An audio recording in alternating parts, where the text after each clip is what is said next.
Welcome back to the channel, everybody. Thank you so much for joining me and allowing me to continue to be your daily advocate. If you're new here or you're not subscribed for any reason, please do me a huge favor and hit the subscribe button. Thank you to all of you who have been watching and following me for so long. It truly means a lot, and I'm glad that I can be this person. Into this first piece from the Daily Hodl about Uber. And it just makes me wonder, like, as time passes, like, are we going to look at this and be like, yeah, duh.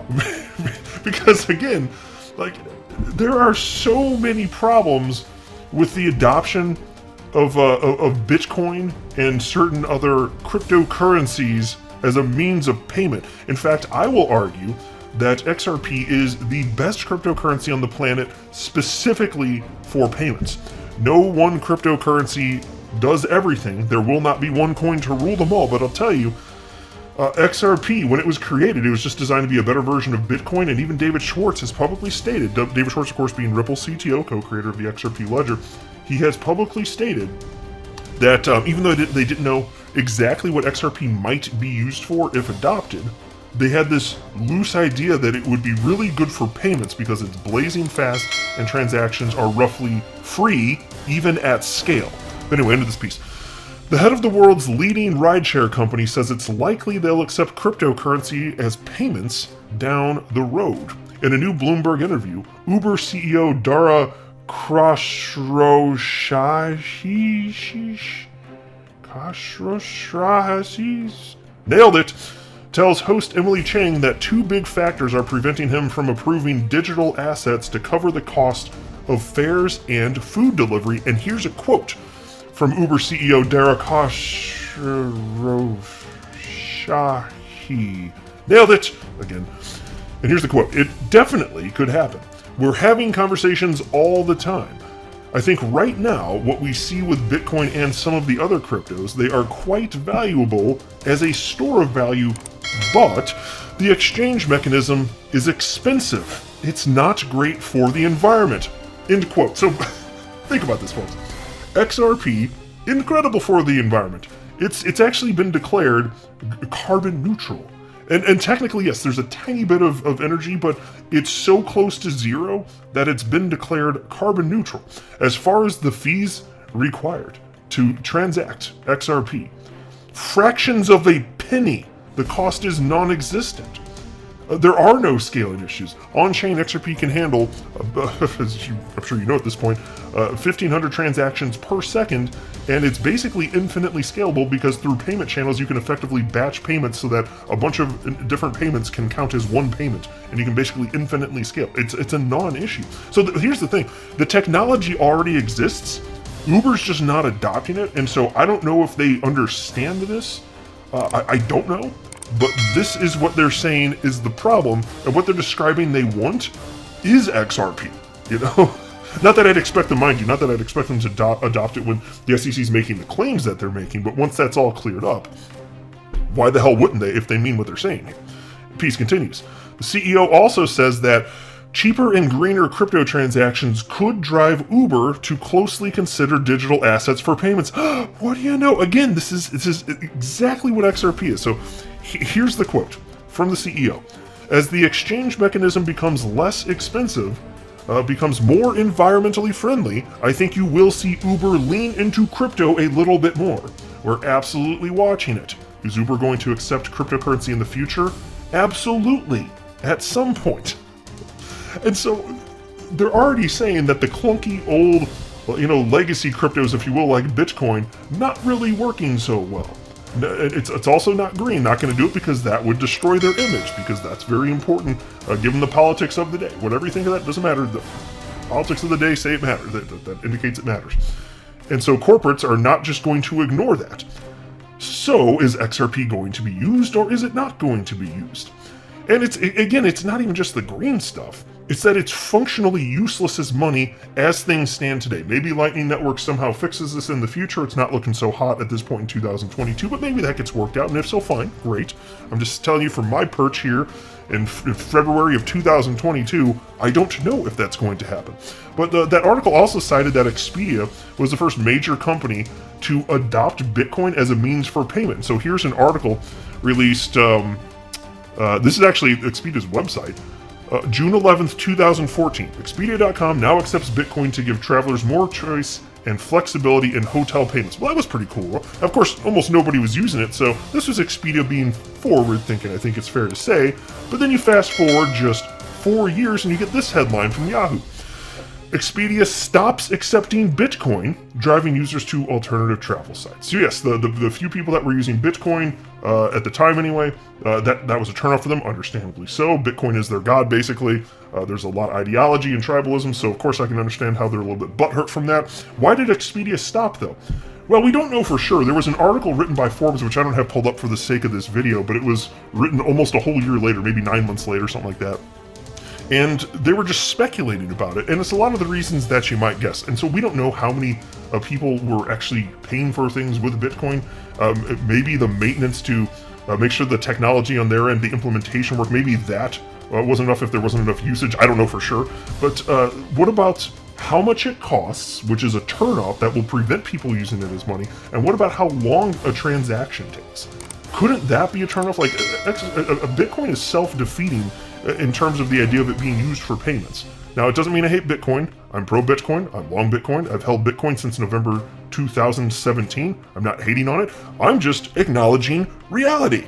That's it. That's absolutely it. I'm just being intellectually honest, which you don't really get from, that from Bitcoin maximalists out there. So again, fast forward enough, won't be surprised to see XRP adopted by Uber and all sorts of other platforms because it's blazing fast and the adoption is increasing, and again, it's designed specifically for payments. Now, I wanted to briefly touch on this article from You Today. Ripple becomes member of Digital Euro Association.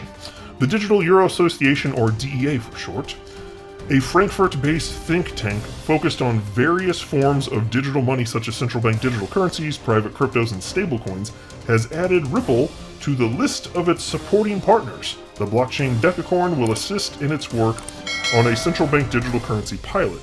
And so I don't have a ton to say about this. I just thought it was worth mentioning because, as I've been sharing on the channel, because Ripple made it public over a year ago, or when did they, was it about a year? Let me be honest, sometimes even the years are blurring together. It was 2021 when Ripple announced their private ledger, right? That like a private version of the XRP ledger designed for central banks. That was in March of last year, right? It wasn't 2020, right? It wasn't actually 2 years ago. Sometimes, like, I sort of got everything's blurred together so much. I'm like, was that 1 year ago or was it 2 years ago? I think it was 1 year ago. I don't know. Everything's a blur at this point. But they put out their plan. They made it public knowledge that they understand that this is going to be a multi-chain world, a multi-coin world, like all sorts of central bank digital currencies, everything increasingly being tokenized, and all of these are not interoperable by nature. Right? There aren't going to be markets magically made for every single trading pair that there could possibly be on the planet. Even if you could magically form those, it doesn't mean that those corridors would be sufficiently liquid. But if you can have a jurisdictionless asset that doesn't have counterparty risk, that is widely adopted, which is happening with XRP, well, bam, you've got yourself a solution right there. Right? Because it's perfectly positioned to be a bridge. And so I just wanted to point out this is the direction that Ripple is going.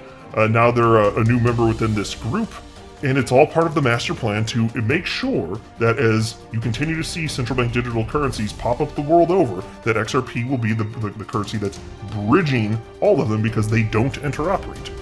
Something's got to do it. You've got to make markets. What do you think that's going to look like? I've got an idea. Then there was this from the Daily Huddle. XRP rival scores new partnerships as U.S. crypto exchange adopts its stablecoin on-ramp. Crypto exchange OKCoin now supports the Stellar USD coin, USDC, on-ramp after inking a partnership deal with Stellar Development Foundation, the non-profit organization behind Stellar XLM. So that's the ticker symbol, XLM.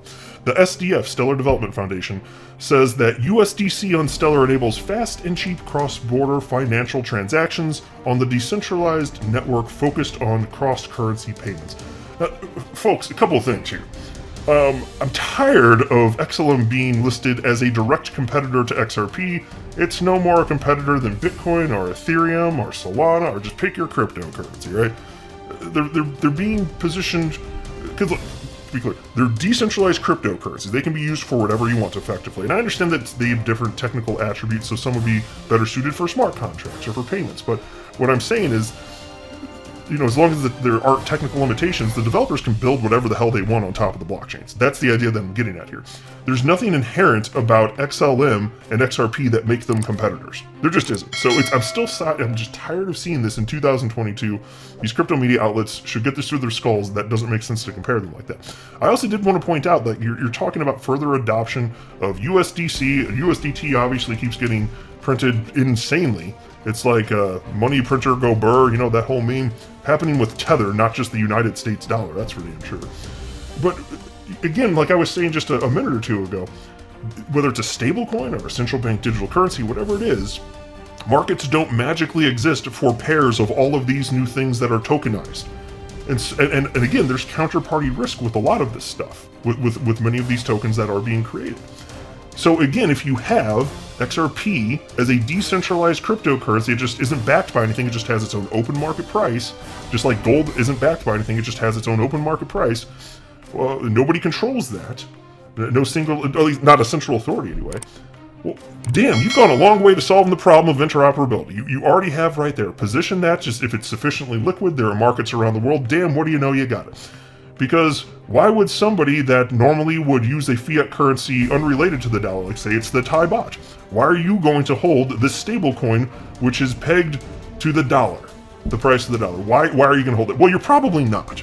Probably a lot of those people are not going to. And so having markets the world over, including touching exotic corridors, just doesn't make a damn bit of sense. But if you have a jurisdictionless asset where there is no counterparty risk, there again, this is where the solution is coming into play. And you're solving for trust, since there's no counterparty when you're talking about XRP, which is decentralized. It's the world over. It's one of the largest cryptocurrencies by market cap. It's one of the most adopted cryptocurrencies on how many exchanges? 11 billion exchanges. Look, I know it's been removed from almost all United States exchanges, at least for now, but how many exchanges was it on? I don't remember the official number. Was it somewhere in the neighborhood of 200? Probably something like that. It's one of the most adopted cryptocurrencies on the planet. So if it continues to head in that direction, there you go. And here's the neat thing. The way humans behave is once a standard is in place, like say XRP becomes the standard means as a bridge between crypto assets, anything tokenized, fiat currencies, once it becomes the bridge, good luck supplanting it when it's already adopted for that use case. Good luck. Because if you have something that's just marginally better, good luck. People don't want to throw out an entire system that's been adopted the world over for a marginal increase. You'd have to have something that's like a 10 or 20 or 100-fold increase to get people to like, oh yeah, we need to throw this away and use this new technology now. Good freaking luck. Because what would that even look like? XRP settles in 3 to 5 seconds. Say you had a cryptocurrency that settles in 0.1 seconds. It's still effectively settling in real time either way, so who the hell cares? Nobody's gonna freaking care at that point. Which is why, again, first mover or early mover advantage, at least for XRP, it's just neat to see it actually being adopted for so many damn use cases, right? And if you believe as I do that utility matters and will win the day, all of this should be endlessly exciting. So enjoy your day, everybody. I'm always here for you. Leave any comments or questions below, and be sure to subscribe. But thanks, everybody. I really appreciate you. Enjoy your day, and I always have your back. So thanks so much, everybody.